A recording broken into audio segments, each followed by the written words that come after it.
We've got the Wolf. Wise Wolf 9098 is going to stop by talking while aiming. Stay tuned.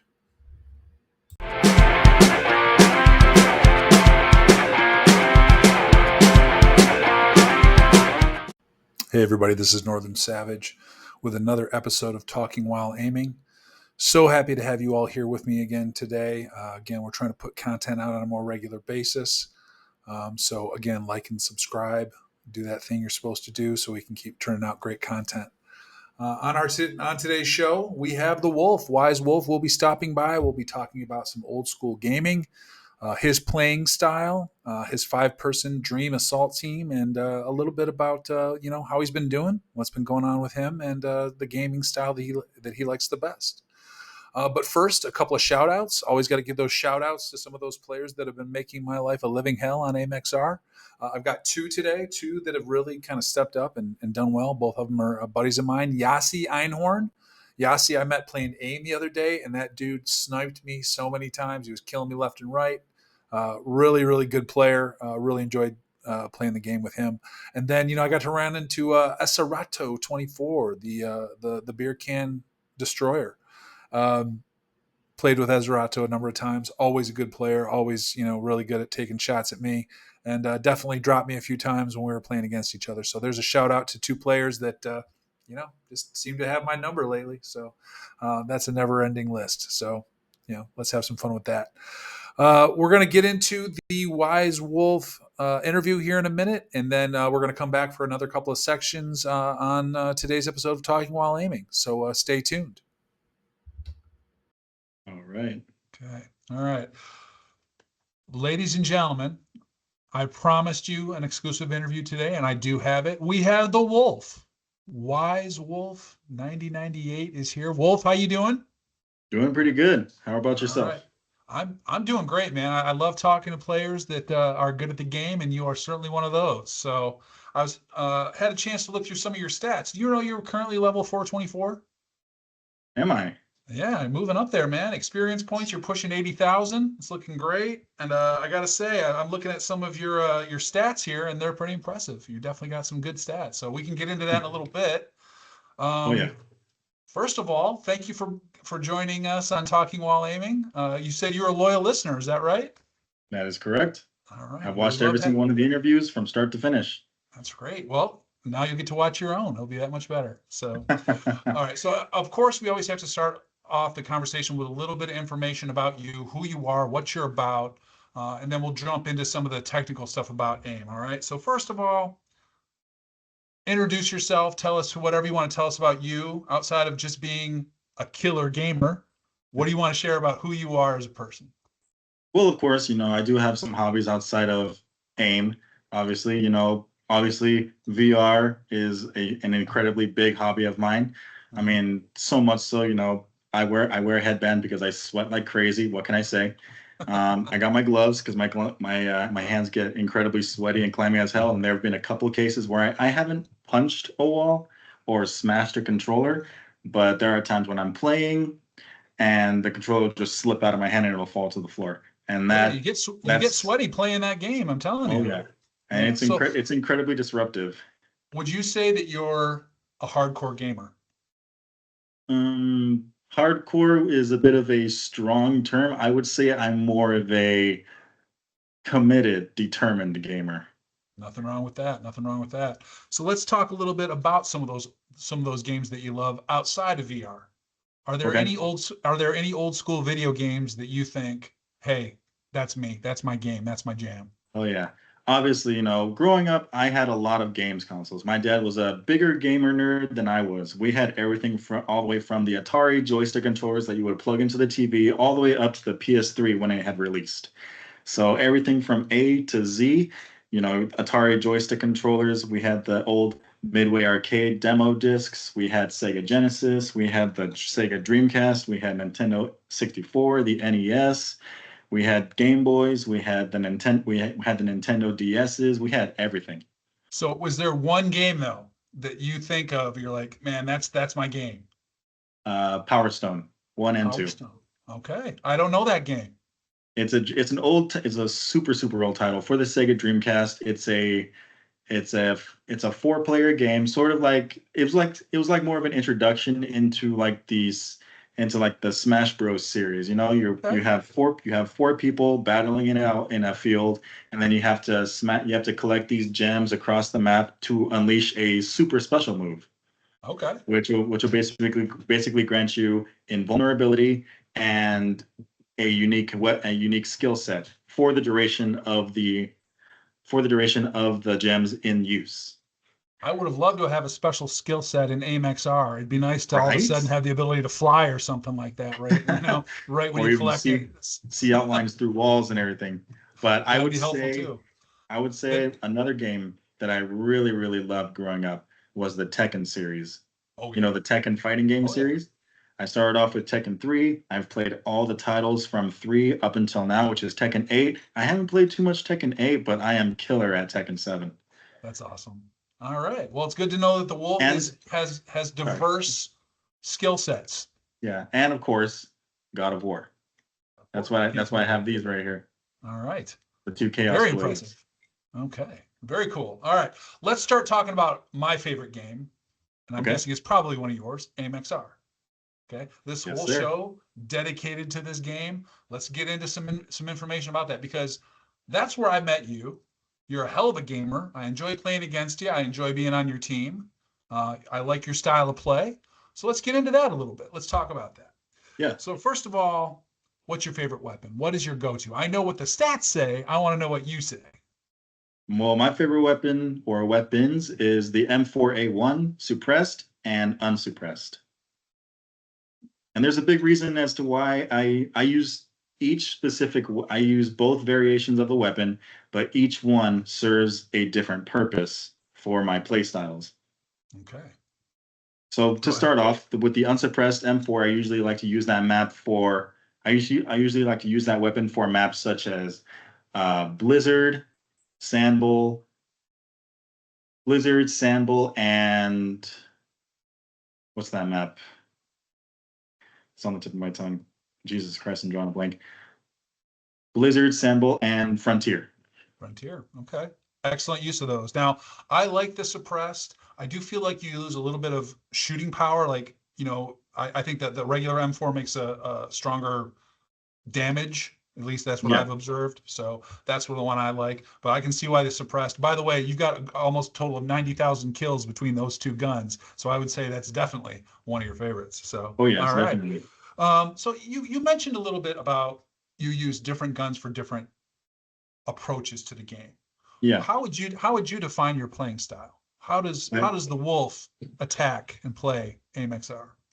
My play style is called aggressive lurking. Okay.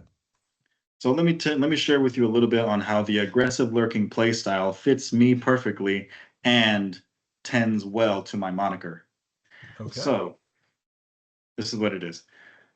I typed it all out last night.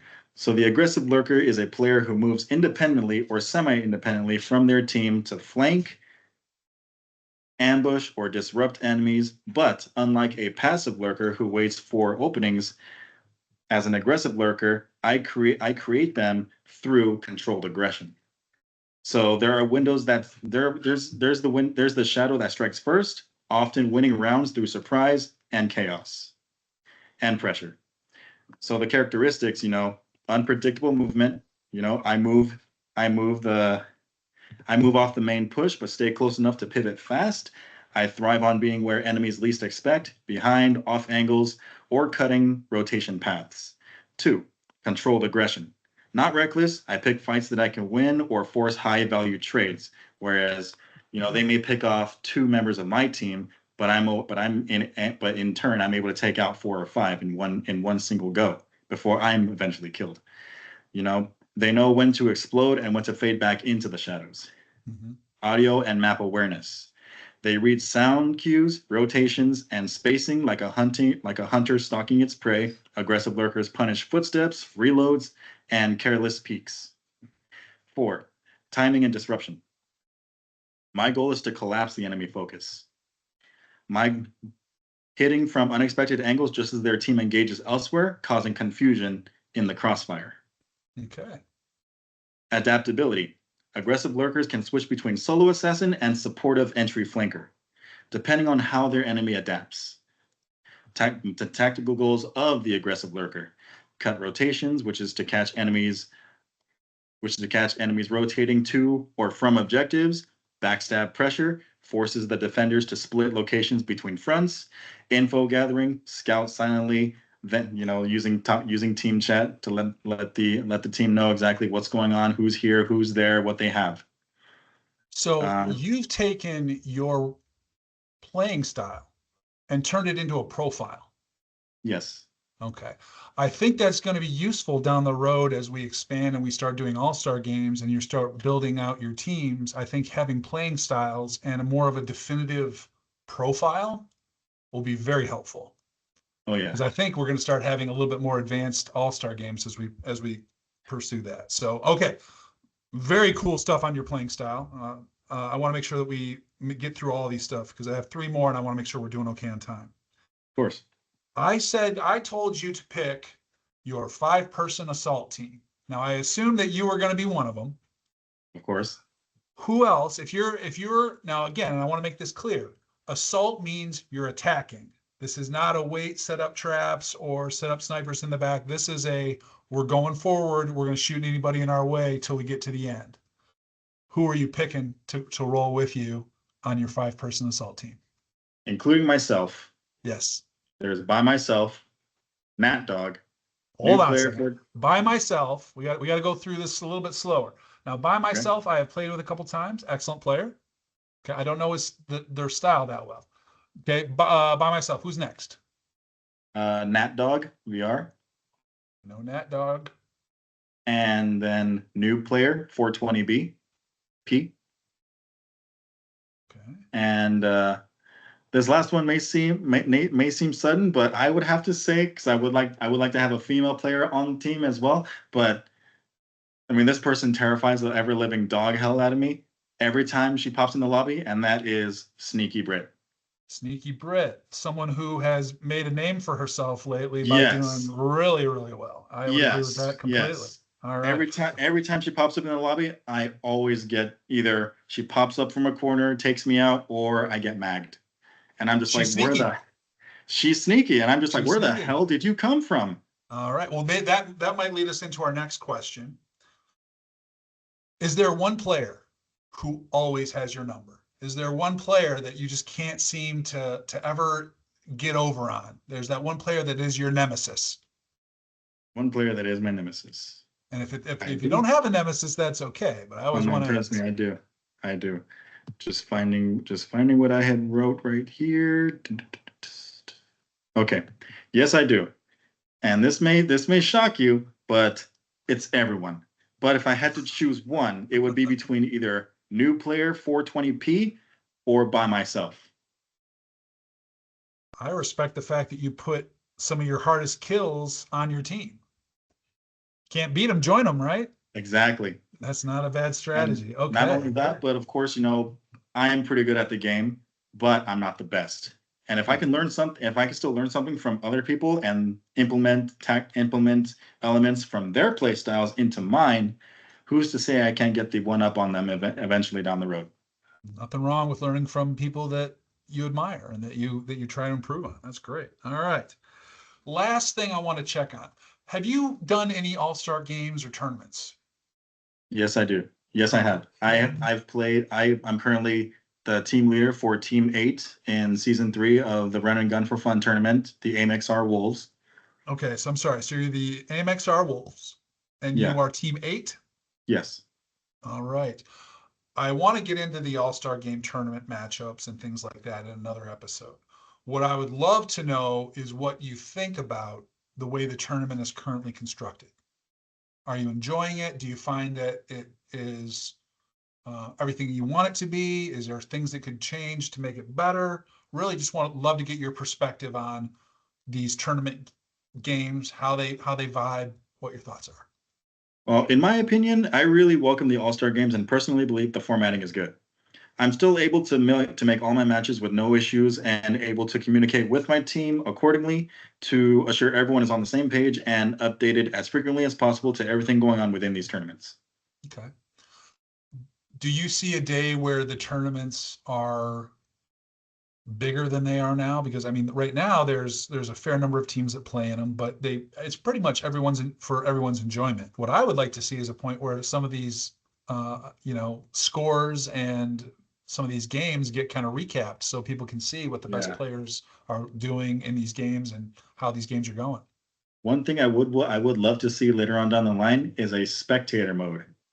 So like a certain amount of people can come into each lobby, like say for example, maybe 7 people can spectate or even 8 people and watch from a bird's eye view of both teams across the entire map and see the chaos break out. I would love that, not only because I would like to commentate on it, but also because it would make these kind of conversations later a lot easier if I can talk about strategy and talk about the way things play out in these matches. Folks, that was 15 minutes with the Wise Wolf. Wolf, thank you so much for coming on today. Of course. May I just show you exactly what I use when playing conventional matches just for fun and what I use for my tournament? Absolutely. All right. So of course, I know the vest is not compatible with AMXR just yet, but this is my haptic tack vest, and I actually did put a custom patch on here. It's Hello I Kitty. choose She said, violence. I like "I that. choose violence." And then I got a patch board with lots of other patches. I've posted it in the Discord before, so I won't show it again. But when I do my conventional matches, when I just want to hop on AIM and play for a little, this is my go-to right here. Okay. This right here is the Butcher by Skull VR. It is magnetic cupped, so Wow. All every right. time I can just click it in. Yeah, if I gotta reload, boom, real quick. If I gotta throw a nade, and it'll just immediately click back into place just like that. This That is is my serious go-to business. for everyday business. All right. For my tournaments though, I had to break out the big guns, not because I don't have a steady hand. I definitely do. It's just, I'm not gonna lie, I'm only human. I have emotions. And sometimes when I see the people that I'm gonna be playing against, I tend to scare myself a little, if you will. So I'll go ahead and switch gears completely, whip out the pro controllers, and break this bad boy out. Whoa. This right here is the Enforcer. Okay. This actually is a haptic gun stock. Okay. Flip the switch, and you can actually detach it for pistol mode. So the Uh-huh. red button, full auto, burst fire, and then blue, which is pistol. Interesting. And this is all something that you got just to make yourself that much stronger in the game. Yes, only I just to love give it. you a little bit of an edge, but sometimes it works, sometimes it doesn't. Sometimes we still get our asses handed to them, sometimes we don't. And then I love and then that's what it is right here. This is my go-to tournament stock. it. Okay. Well, it makes it a lot easier to understand why you kick my ass on a regular basis whenever we play. I didn't know you had all these advanced weaponry. I'm still rocking the basic setup. Apparently, I need to up my game. Unfortunately, this is not even. I got like about 7 stocks, but these are the two that I use the most for AMXR. Outstanding. All And right. then, of course, my headset. Everyone has seen it. Everyone's seen Oh, the decals. Everyone knows the name. okay. Very nice. Everyone knows the eyes. Doing it up. The same thing that's in my profile photos, the same thing on my headset. Of I like it. I like it. Wolf, thank you for taking the time to speak with me today. course, thank you for taking the time to have me. All right. Now I will cut this together and I will let you know when it goes live, okay? Like a plan. All right, man. Talk soon. Yes, sir. Hey, everybody. Wanted to try a new section today, something new that we wanted to try. This is a little spotlight on some of the more lesser known functions of the AMXR website. Did you know that you can do a breakdown of weapons and regions to find out who the top person is for a variety of things? So I picked Frag Grenade for the Americas, just a random pick. No particular reason. You can see who the top 10 people are. You can see Mario Ramos, Asbury 907, Juarez 0961, who I've definitely played a few times. Sounding Light, who we just had a great interview with. He's in the top 4 for frag grenades in America. C-Max, someone named Dill DOE25, Mike R5515, Rio Illo. There's a name that I've definitely recognized. Oops. I've been playing against Oops for a long time now. And then rounding out the top 10, King Dirt Dig, someone else that I've played with a lot. And I'm going to go ahead and do my own little, for my own, whatever, scroll down here to way down here, number 49. You see the old Savage there. There he is. So, yeah, I am on this one as well. Really kind of a fun thing to kind of check out and do. You want to have some fun, check out some of this stuff and see who the players are that can do some damage. So if you need a grenadier and you need someone from the Americas, this is a pretty good list of people to start with. Clearly, they've done it a lot. So, hey, another fun thing to do with AMXR, check out some of the other players, know who you're going up against. There's definitely some ballers out there that know what they're doing. So, yeah, that was Grenades in America. We'll be doing other sections as we go. Hey, guys. Northern Savage here. If you made it this far, then obviously you like the content. Please smash that like and subscribe button so we can keep building up those content lists and doing all the fun stuff you like us to do. So, hey, smash that, do that thing that you're supposed to do. I don't know. I'm still figuring all this stuff out, but thanks.